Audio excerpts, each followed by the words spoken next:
We're the Whiskey Zippers, and these are our top 3 favorite cocktails. After this. All right, everyone, thanks for joining us today. Today, we're going to talk about our 3 favorite cocktails, for each of us. Now, to be straightforward, 95% of the time, I'm just drinking my whiskey neat. Yeah, so. For me, it's roughly about 80% of the time. I do enjoy a nice cocktail, but we're going to try to keep these relatively simple and follow the KISS method. Keep it simple, stupid. So it should be easy to follow, and hopefully some of these may be your favorites. Yeah. So when I make a cocktail, it's one of only a couple of reasons. One, I'm out somewhere, like maybe at a business get together, or a wedding, something like that, where there's really not an option for something that I would want to drink neat. Mm-hmm. So like if you go, I know I've been on a lot of business trips, particularly to Vegas, and we'll get hosted and they'll have like appetizers and food and an open bar, and the open bar consists of Jack Daniels and Jim Beam White Label. Yep, classic and Jim that's Beam. it, right? Yeah. So in those cases, well, I don't particularly care to drink either one of those neat, right? So I'm going to have some kind of cocktail or some kind of mixer. Yep. Another situation might be you have people over who don't drink neat whiskey. So you're going to make cocktails because that's what they drink. And, you know, when you're hosting, you kind of got to fit in with whatever the people who are there do it. Yeah. And the opposite, if you're over at someone's house, and again, maybe they don't drink stuff neat and they're making cocktails and you want to drink one, you got to know what you like. And free drinks are great drinks. Absolutely. So gonna always say yes. So I'll go ahead and start off. So for me, as I was talking about, sometimes you show up, you're at a bar or you're at a gathering or whatever the case is, and all they have are maybe a Jack, a Jim Beam, sometimes if you're lucky, a Maker's Mark. Yeah. And you really don't want any of those neat, so you got to do something with it. Well, I go to the simplest possible method of taking something that I don't like neat and making it easily drinkable, a whiskey and a pop. Yep. Right. And in the Midwest here, we say pop, and other places they say soda. Where I came from down south, we called everything Coke. Yeah. Right. But in this case, my go-to is typically Jack and Coke. Small bottle. So that's what I do. And that's going to be my first mixed drink. I'm just going to... I'm glad you used 2 hands for that. Yeah, I got you with that bottle. I like a nice, generous pour of Jack. Yep. And a Coke over ice. And I find it takes the... Jack 7 has a little bit of bitterness because it's a little younger. Yeah. Right? And then you're watering it down. You're taking out some of the flavors. But the ice and the Coke kind of take the sweetness and that banana that people talk about and enhance it and take away the bitterness because you got that soda with the carbonation. So Jack and Coke. So with that being said, I guess I'll describe mine real quick. So mine's very similar concept, keeping it super simple. May not be so much for a wedding or business trip or something like that, but maybe you're just in a really crowded bar and you just want to get a drink and get the heck out of there and let the bartender continue doing what they're doing. One of the drinks that I really love that I kind of picked up when my brother went to the University of South Carolina when I visited him was something called a shipmate. And it sounds super complicated, but it's literally just ginger ale and whatever bourbon you prefer. So super simple. Once again, got some ice. You got your soft drink, ginger ale. And in this case, I'm just choosing a 101. Figure get the proof, nice and cheap, good bourbon budget, friendly to the wallet. Pour some of that sucker in there. Similar as Todd. Open up the incredibly challenging twist top there and just pour that in. Usually for me, that fizziness will mix stuff up just enough for me and maybe do a slosh or 2 around. And if you're feeling frisky, you can throw a little lime garnish in there, do a little twist, throw it in there, and you're good to go. Super delicious, super easy. And in case you're sick, maybe, it's another good little pick-me-up. Get a little ginger ale, a little bit of medical medicinal bourbon, as they said in the 30s. You're good to go. Okay. So my next cocktail is really an absolute classic.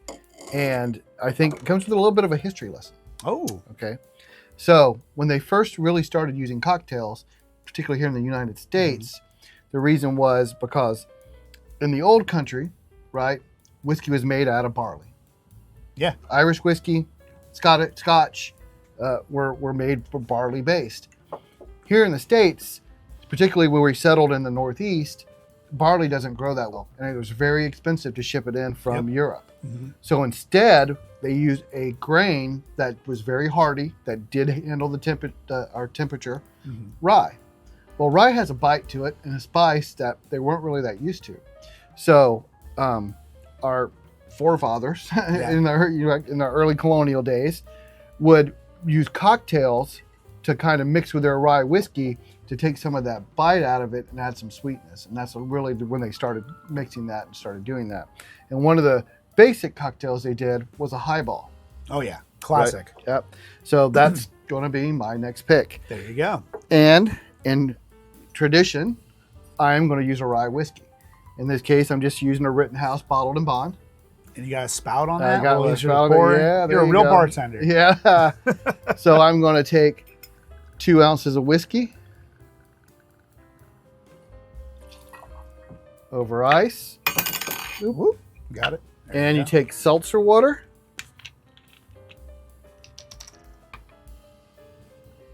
Pretty much a 50-50. I do 3 ounces. Oh, 3. There you go. 2 whiskey, 3 seltzer. And you're trying to take the bite out of the rye, which Rittenhouse doesn't have that much, but traditionally, you know, especially before you started aging in barrels, when you had that kind of white dog rye, and a lot of bite to it. And much like you did with the lime, I'm just going to garnish the edge and drop that lemon in. I'd use lemon and highball. Yep. How's that one? Get a little taste of that. And that lemon, that citrus, cuts some of that bite as well. It does, yeah. So it adds a little more bit refreshing. to it. Yeah, a little more refreshing. So my next one, I actually didn't have the bottle itself, and I'm actually borrowing it from Todd's. So Todd has this beautiful decanter of Old Forester. This is actually Old Forester 100. So no clue where the actual bottle is itself, but this decanter just makes it look more like cocktail ready. The bottle went out a long time ago. Yeah, I'm sure it did, yeah. But so my next one that I'd like to kind of bring to the table essentially is my take on like a Moscow Mule. Sometimes they call them American mules, sometimes they call them whiskey mules, something along those lines, but pretty much very simple stuff. You get your ice, you crack open some ginger beer. I think this was like $3 or $4 for like a 12 pack of this, but throw in some ginger beer, that's your main thing. But also you want to pretty much do about an ounce and a half, in my case, to my liking. I'm not fancy to use a jigger. So I'll just go ahead and just dump some of this bad boy in. That's about an ounce maybe. And then probably add a little more ginger after that. But also you probably want to add a little bit of lemon. Or not lemon, sorry, with lime. So add a little lime juice in there, probably a little bit more, but we're running low on limes today. And then throw a little bit more of the ginger, shake it around. As you see, it's starting to fizz. Give it a little swirl. Very refreshing. What was this one good? This was like a Moscow Mule, but with whiskey instead of vodka. So you put that in a copper cup. Yep, copper cup. Don't have those right now either, but we're fancy. We got glass. One you could have used a few days. That's too much work. It was on the shelf down over there. All right. Yeah, pretty good. Yeah. All right, so for my last one, we go back again. We were talking about rye whiskey and our earlier forefathers in colonial times. And really kind of the first cocktail and the one I think most whiskey drinkers are familiar with and drink, the old fashioned. Yeah, that's a classic. Right, so absolute classic. And that's like the fanciest cocktail I will make would be an old fashioned. And I do make mine a little bit different. Everyone does. Yeah, everybody's got some kind of little spin, right? Little twist, yeah. So for mine, I take 1 ounce of simple syrup.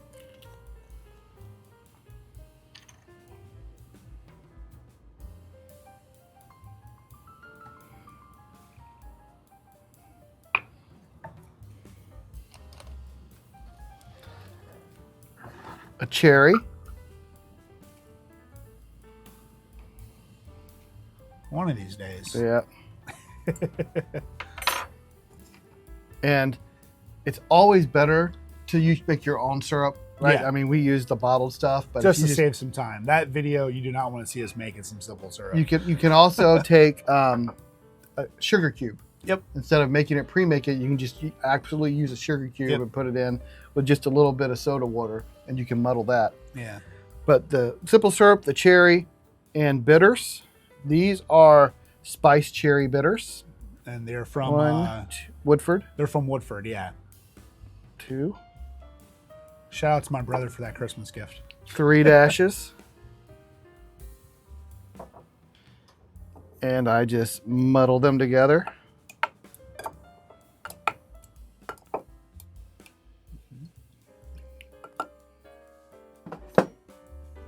And then I use specifically Old Overholt 114 whenever I'm making old fashions. High proof point. A high proof rye. Yep. And the Old Overholt I find in the old fashions, it really brings out a lot of mint. And I like to use that cherry and mint together. That's a good balance. Yeah. Yeah. So then I add 3 ounces of Old Overholt. Oh, that muddling looks good.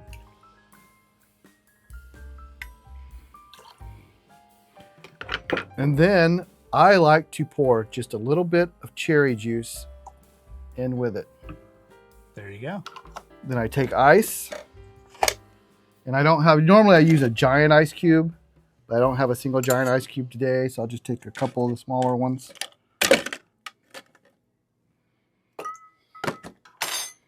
And stir it up.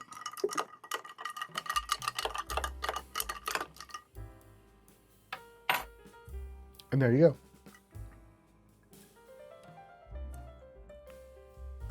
Let me see this take. Oh, that's pretty good. Yeah, it's like cherry and mint. Yeah. It really brings out the mint in that Overholt. Yeah. And I add like a little bit of cherry juice along with the cherry and the cherry bitters. Yeah.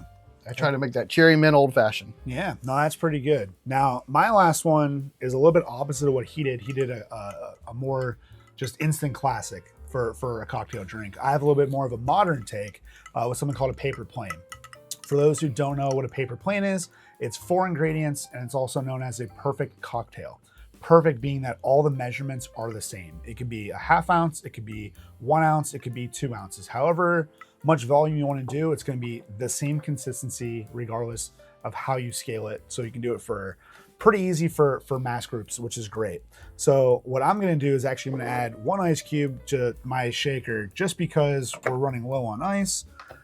Maybe 2, who knows? Well, maybe all 3. Oh, caught it. We're good. I'll just do it on that one. And then we'll put these 2 in the actual glass itself. But what we'll do here is I've already pre-measured because I didn't want to spend more time trying to make some lemon juice for you guys. Just tell them the measurement. Yeah, so we're just going to do 1 ounce for everything. So 1 ounce of your lemon juice, 1 ounce of your Aperol from Campari. As you see, we're pretty much at a bottle kill. I go through these a lot.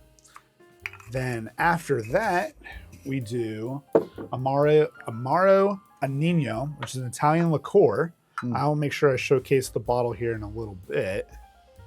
Like I said, don't have much. This is probably one of the most expensive things besides the bourbon you decide, which is my next point. So Amaro Anino.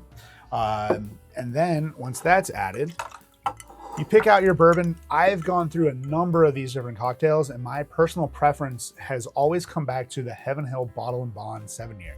So I just have a fresh crack, so America, weak pop. But I will go ahead and make this, pour it in. Super simple. As mentioned, everything's the same measurements. I'll throw all of these in a little shaker, shake it up for a hot second. Pretty good. It should come out in the color of like a grapefruit color. There you go. So pretty easy. Over ice, obviously a big chunk would be a little bit better than the cubes we got today, but chef's kiss. A little bit of tart, a little bit of that bourbon, got some age to it, got a little bit of that oak. It's very good. It's pretty nice. This is one of my all-time favorites, and if it's on the menu, it's usually something I'll gravitate towards because I know what I'm getting. All the measurements are the same.